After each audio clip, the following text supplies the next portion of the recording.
श्री राम की मातृ पितृ भक्ति अलौकिक है। राम जी की माता पिता के अनन्य भक्त है। राम जी का ऐसा नियम था कि नित्य माता पिता की वंदना करना और सदा माता पिता की आज्ञा में रहना। कितने ही लोग ऐसे होते हैं कि मंदिर में दर्शन करने जाते हैं, ठाकुर जी को वंदना करते हैं, परंतु घर के अंदर वृद्ध माता पिता को प्रणाम करते ही नहीं। एक भाई से पूछा कि तुम हमारे पाँव छूते हो, परंतु घर में बूढ़ी माँ के पाँव छूते हो कि नहीं? उसने कहा, जवाब दिया कि महाराज पहले पाँव छूता था, परंतु बीए पास किया तब छोड़ दिया। वह शिक्षा किस काम की, जिसकी प्राप्त करने के उपरांत माता पिता का वंदन करने में, माता पिता की सेवा करने में संकोच हो, इससे तो वह मूर्ख रहे तो क्या बुराई है। विद्वान तो ऐसा होना चाहिए कि प्रभु में प्रेम जागे, धर्म में विश्वास बढ़े और माता पिता की, समाज की, देश की सेवा में करने में लगे, सब में भगत भाव दृढ़ हो। अरे जो माता पिता की सेवा करते नहीं, ये समाज की और देश और क्या सेवा कर सकते हैं? ये भगवान को भी क्या सेवा कर सकेंगे? जो विद्या बाप की वंदना करने में शर्म जगाए वह विद्या नहीं। आप बाप की संपत्ति लेने में तो शर्म या संकोच होता नहीं है, किंतु वंदना करने में संकोच होता है और शर्म आती है। कितने तो बाप को कहते हैं कि बंगला हमारे नाम कर देना, नहीं तो पीछे बहुत उपाधि होगी, बाप का सब कुछ लेते हैं किंतु बाप की सेवा करते नहीं। कितने लोग माता पिता का वंदन करते हैं परंतु उनकी आज्ञा का पालन नहीं करते। इस वंदन का कोई अर्थ नहीं है। वंदन का अर्थ तो यह है कि मैं तुम्हारे अधीन हूँ, अपना मस्तक और हाथ में तुमको समर्पण कर रहा हूँ, तुम्हारी इच्छा के अनुसार ही मैं कार्य करूँगा, तुम्हारी आज्ञा में रहूँगा, मैं तुम्हारा सेवक हूँ। माता है बुद्धि का प्रतीक और हाथ है क्रिया शक्ति के प्रतीक। मस्तक में बुद्धि है, हाथ से क्रिया होती है। वंदन अर्थात इन सबका समर्पण। माता पिता की आज्ञा का पालन करो। तुमको सुखी होना है तो माता पिता की सेवा करो। शास्त्र में ऐसा लिखा है कि जिसके माता पिता जीवित न हो, वह साथ रहते न हो, तो 24 घंटे में एक बार माँ को याद करे, पिता को साथ याद करे, वंदन करे। अपने माता पिता को सेवा तुम करते हो तो तुम वृद्धावस्था में तुम्हारे बालक तुम्हारी सेवा करेंगे। माता पिता, गुरु और अतिथि के ये संसार में प्रत्यक्ष 4 देव है, इनकी सेवा करो। माता का नंबर पहला है, पिता का नंबर दूसरा है और गुरु का तीसरा है। माता पिता ये परमात्मा के प्रत्यक्ष स्वरूप है। माता पिता में जिसका भगवत भाव नहीं है, उसे मंदिर में मूर्ति में किसी दिन भगवान को दिखते नहीं। शास्त्र में तो ऐसा लिखा है कि तुम कदाचित परमात्मा की भक्ति न करो तो चल सकता है, परंतु माता पिता की भक्ति सेवा पहले करो। परमात्मा तो प्रत्यक्ष दिख पड़ते नहीं, इसलिए प्रभु की भक्ति करना बहुत कठिन है, परंतु माता पिता भक्ति करने योग्य है। तुम अपने वृद्ध माता पिता की सेवा न करो तो परमात्मा को बहुत खोटा लगता है, प्रभु नाराज होते हैं। जगत में कितने ही लोग ऐसे हैं कि अपने अभिमान में, आवेश में ऐसा भी बोलने लगते हैं कि मैं धर्म को मानता नहीं, ईश्वर को मानता नहीं, ईश्वर कहाँ है। ऐसे नालायक का पोषण भी ईश्वर करते हैं। नास्तिक को भी परमात्मा का प्रकाश, पानी और पवन देते हैं। नास्तिक भी प्रभु की दृष्टि में ही रहता है। भगवान की पूजा न करो तो भगवान को खोटा लगता नहीं, परंतु जो वृद्ध माता पिता की सेवा नहीं करता वह भगवान को जरा भी सहन होता नहीं। कितने लोग मंदिर में पत्राण घिसते जाते हैं परंतु घर में माता पिता की सेवा करते नहीं। इनका मुख भगवान देखते नहीं। भगवान कहते हैं ये मूर्ख है, मुझे दिखाने आया है। धर्म वृद्ध माता पिता का अपमान करता है, माता पिता के सामने बोलता है मुझे फूल की माला चढ़ाने अर्पण करने आया है, इसके हाथ की फूल की माला मैं नहीं लूँगा। भगवान तो उसी को सेवा का स्वीकार करते हैं जो माता पिता को, परमात्मा को समझकर उनकी सेवा पूजा करता है। तुम परमात्मा को पूजा न करो तो चले, परंतु माता पिता की न करो तो नहीं चलेगा। माता पिता की सेवा महान पुण्य है। अनेक यज्ञ करने को जो पुण्य नहीं मिलता, वह वृद्ध माता पिता की सेवा करने वालों को, संतान को अनायास ही प्राप्त हो जाता है।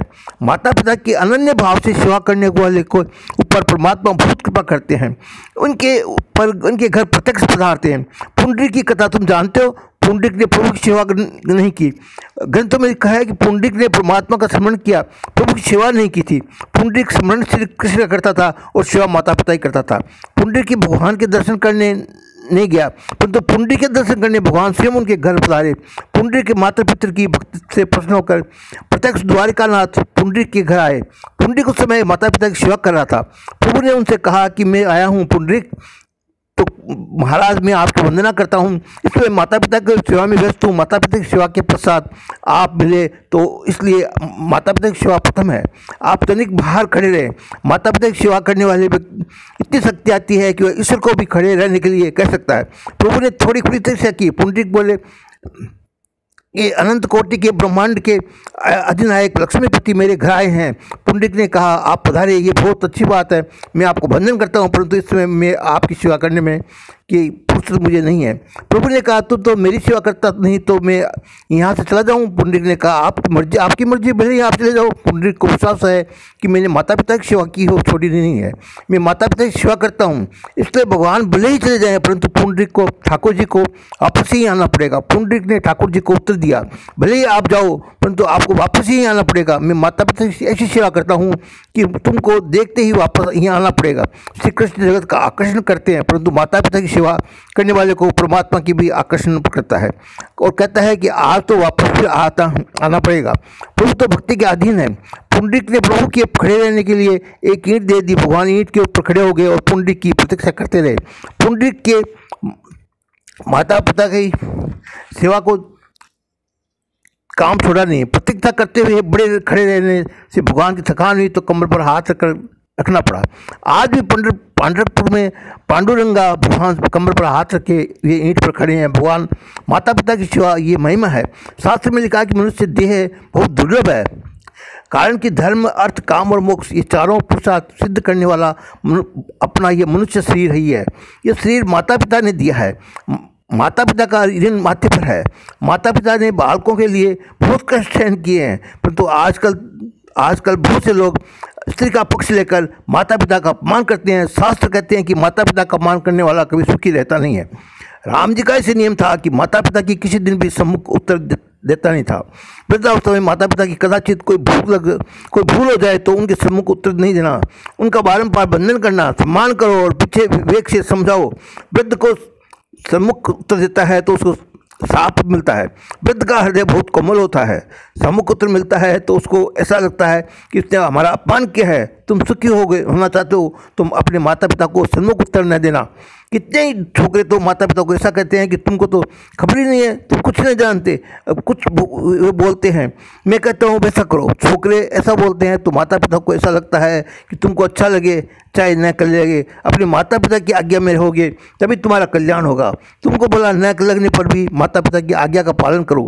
रामायण का यह आदर्श है। तुमको भला न लगे ऐसी आज्ञा भी तुम्हारे माता पिता करे तो भी तुम्हें प्रभु में विश्वास रखना चाहिए। रामायण में विश्वास रखना और भलों ने लगने वाली आज्ञा को पालन करना है तो तुम्हारा ईश्वर को अच्छा लगेगा। रामायण में लिखा है कि दशरथ महाराज की ने कभी भी राम जी के मुख से नहीं कहा कि तुम वन में जाओ। दशरथ महाराज की जिह्वा कभी बोल सकती नहीं। राम जी वन में गए, दशरथ के स्पष्ट आज्ञा दी नहीं। ये तो कैकेयी ने कहा तुम्हारी पिता की इच्छा क्या है, आज्ञा है, तुम वन में जाओ।